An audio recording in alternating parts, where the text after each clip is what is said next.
On va droit au but, vous avez une infiltration au niveau du balcon ou de la terrasse et vous ne savez pas d'où ça vient.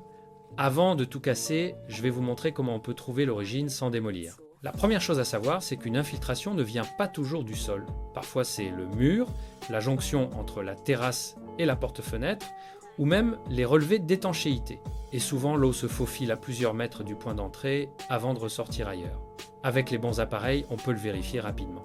On utilise par exemple un fumigène pour tester les relevés, un colorant pour suivre le passage de l'eau, et une caméra thermique pour voir les zones d'humidité sans rien démonter. C'est précis, rapide et surtout non destructif.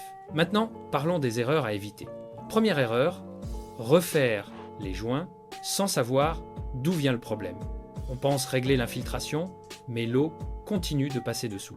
Deuxième erreur, casser la moitié de la terrasse sans diagnostic.